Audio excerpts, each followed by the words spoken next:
Hi, I am so happy to have Shaina Trapedo in the studio today.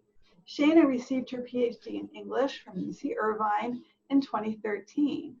She currently teaches Humanities at the Manhattan High School for Girls, where she also directs their Humanities enrichment programs.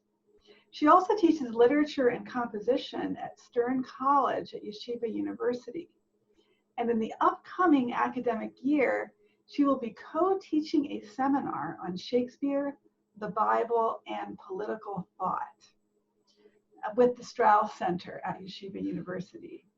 She's also going to be leading a weekly women's Shakespeare reading group, something which we love to do here at Irvine.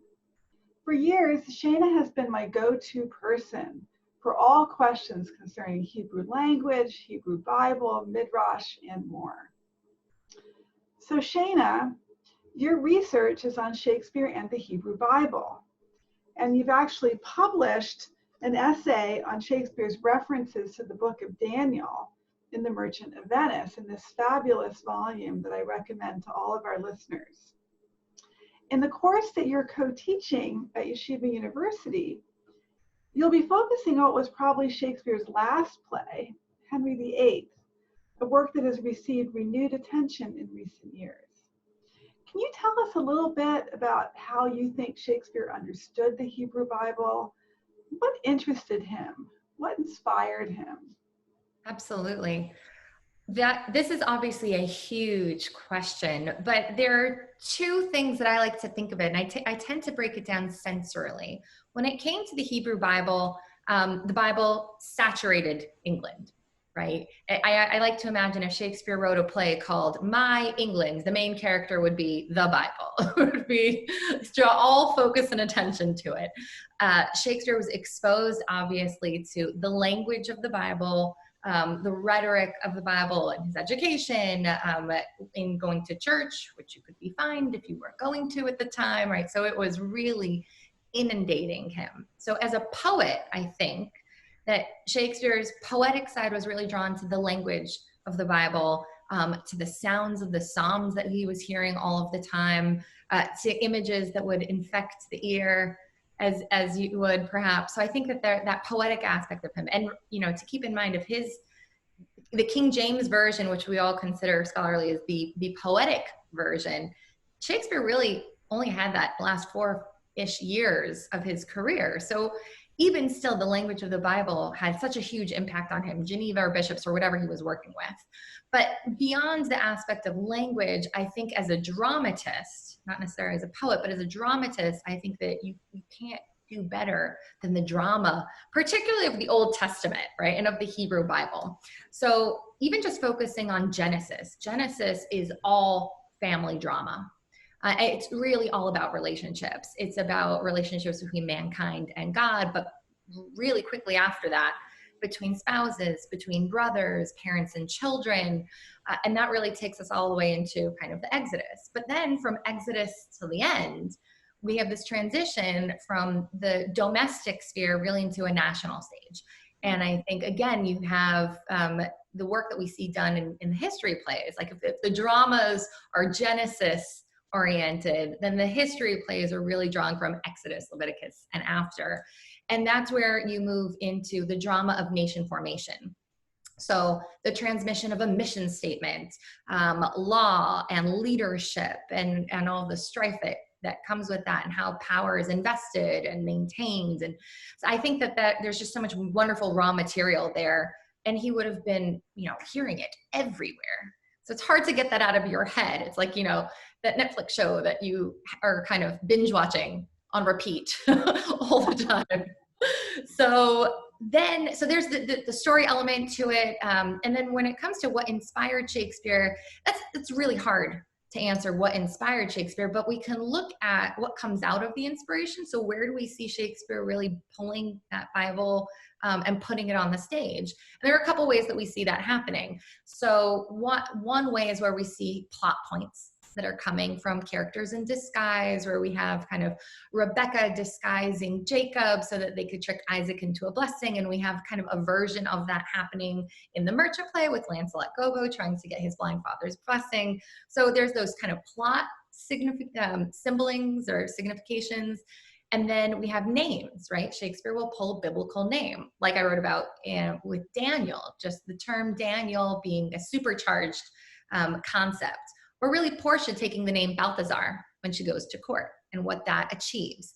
Then we also have, Adam, as you like it, like what you couldn't have heard as an Elizabethan, the name Adam, and not had associations with it. And then the other thing that I think is really remarkable, maybe the most subtle and the most sophisticated way, I think I like to imagine the way that Shakespeare took so much pleasure in using the Bible is when he doesn't use language at all. And I think that is what I see happening in Henry VIII. I would never have picked up on the Esther story being involved in the Henry play, really, if I hadn't watched it performed. And so what we see, and this is actually in, the stage directions in the folio, but Catherine comes in and she kneels and she waits for Henry to extend his scepter and signal that she can come toward him and speak her request. And that tableau specifically of Esther approaching or seeking an audience with King Ahasuerus was everywhere in terms of, the art of the day. And so just that signaling, that moment is so visual. Then, of course, as dramatist, Shakespeare uses the language. And just as Esther in chapter 5 of the Book of Esther asks that the king grant her suit, and he replies, "You can have up to half of my kingdom."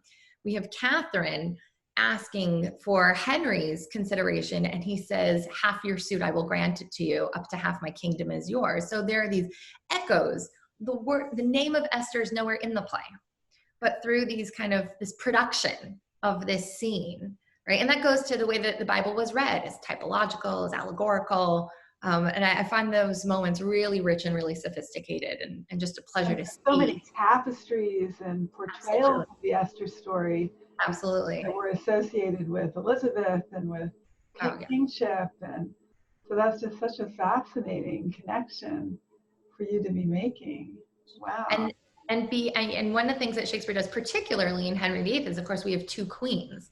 And Shakespeare's very careful not to take sides necessarily. He leaves Catherine with her dignity, but he also invests Anne with as much Esther-like beauty and dignity. And both queens are given these verbal reverberations of this Esther legacy. And if Esther is a paradigm, a biblical paradigm, what she becomes known for is her ability to shift the king's thoughts toward the people. That is what she's able to do, and advocate for others, use her position and her privilege and her beauty to turn him toward where he should be, as a mindful leader. Wow, that is just so fascinating to think about those connections of Esther to the Henry VIII story, to Catherine of Aragon, to Anne Boleyn. It's really quite dazzling. Well, while we're talking about Esther, I know that although your focus is usually on Shakespeare, you have recently written an essay on Queen Esther beauty pageants in the United States. And this was news to me. Can you share some of your findings with us? Absolutely. So this was news to me too. I was asked to contribute something to a collection on Esther in America. Now, if the collection were Esther in Shakespeare's England, I'd be very much at home. But it was an appealing idea to look at how this Esther paradigm made it across the ocean, and where we see it coming up, particularly in the Jewish community. And as I looked into it, there was this strange pop cultural trend that the birth of the Miss America pageant in 1921 happened, a couple miles away from me in Atlantic City. And it was a bathing beauty pageant, so 1921. And shortly after that, these parallel beauty pageants within the Jewish community started to organize themselves. So they were called Queen Esther pageants. And the way that you would participate was, at first it would be send in your photo to your local newspaper, and then these young women would be selected and brought in to a panel of judges, and the winner had really a social civic function, which I thought was really interesting. The winner of the pageant would be paid, all expenses paid to Palestine, where she would meet with other group leaders and do kind of like public appearances and help, facilitate charities. And these parallel kind of pop cultural icons, the Miss America pageant and these Queen Esther pageants, raised a lot of interesting questions. And the first one for me was, what would Esther feel about this? Because in the text, in the Book of Esther, she's, brought to the palace against her will to participate in this grand, Miss Persia contest, where she did to replace the queen that has just been excommunicated, perhaps murdered because she was disobedient. Who wants to win that contest? So she is a reluctant participant, and yet her name and her legacy is used to perpetuate this idea of Jewish feminine beauty, or this aesthetic of beauty for service. And how would she have felt about that? So when I looked into it, the timing is really operative, because the 1920s and 30s were this huge mass migration of immigrants into America. And what was happening right around the time too was this kind of the birth of the beauty trend, where you had women for the first time making independent income and having kind of expendable income. The rise of the beauty industry with people like Elizabeth Arden and Helena Rubinstein. So makeup and beauty and cosmetics was more at that moment self-empowerment, self-expression. Long story short, the 1930s and the Great Depression and kind of moral opposition to putting women on a stage and judging them based on their physical attributes contributes to these pageants going out of favor and shutting down. But at their height, there was a crowd of 20,000 people in Madison Square Garden attending an Esther pageant in 1933. There's scandal that goes with that, but that's really for another time. I guess the findings or the takeaway here would be how this idea of beauty, in particular in the Book of Esther and how it's trafficked in Esther, is very much a relative or very subjective idea. Because on the one hand, beauty is a quality that can bring people together, that can, as an allure or as an attraction, it can be used really for powerfully good things. But it also, when it's abused, could be used for public shaming. It could be used for separating people. It could be used for ranking people. It moves into all sorts of different, very harmful modes of engagement. And Esther isn't one or the other. I would say that she's humble in the beginning, or at least she's portrayed as someone who does not want to use her beauty, which I would call a kind of privilege at this point, to get anything that she feels would be unfair, undue to her. But she also has this rhetorical sensibility of when she needs to put on her robes, when she needs to acquire kind of the accoutrement of a queen for her people, it's welcomed and it's a positive, constructive thing. So that's where, and I see that too in the Henry plays, right? Where you kind of, Elizabeth particularly was very good at this self-fashioning and controlling her image and her regality in a way that was not to push away femininity in a certain sense, but to kind of own and embrace it, but also marry it with royalty and with power, which I see kind of Esther doing in a sense. Absolutely. I mean, Esther really was one of the models for Elizabeth, and you see that efflorescence of iconography. So that's really great.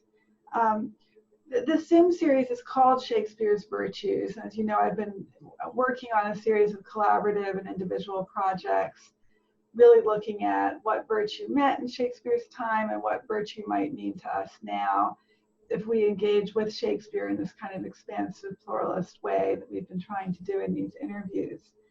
And in your essay, you say something about beauty as being a virtue in the Hebrew Bible. Can you just say on one foot, so to speak, a little bit about that before we end? Sure. So the Hebrew term for beauty would be yafeh, which really is attached to the physical.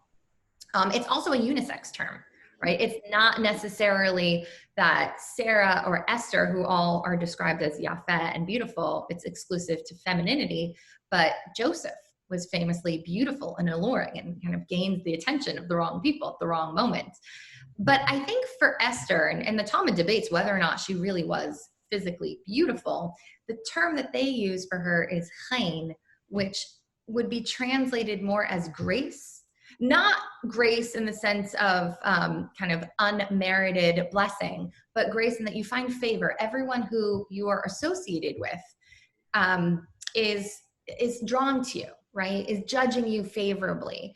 And so I think that the idea of beauty, if we position it more as chain, of being able to acquire the favor of everyone who looks at you, or everyone you come into contact with, that's a unique thing, but it only operates well when you're using it in the service of others.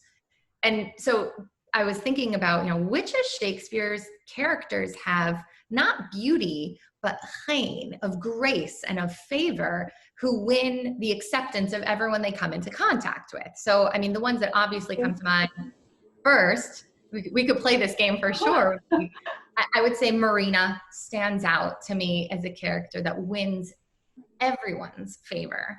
Yeah. Miranda, to an extent, Yeah. arguably Rosalind. Uh-huh. I would say, I mean, there's the list probably could go on for quite a bit, but that combination of charisma, yes, and physical presence, which is not necessarily erotic. no, it's absolutely not erotic. And what it does is it brings people together. That's really the operation of beauty as a virtue. Coming back to Henry VIII at the end, there's this beautiful speech where, probably very fictionalized because, Henry wasn't necessarily pleased that Anne's first child was a girl. But in Shakespeare's version, at the end of the play, Archbishop Cranmer gives this beautiful speech about how the baby princess Elizabeth embodies all of these virtues. And he lists truth and beauty. I mean, she's just this kind of catch-all of every virtue that we'll ever get to be. And among them is beauty. So much to talk about here, but this has been really fun. Well, I just love it, Shaina. It's always great to talk to you. You yourself are Shaina and Haim. And we just wish you shalom, toda rabah, and I can't wait to talk to you again. Anytime. Thank you, Julia, so much. Thank you. Bye. Bye.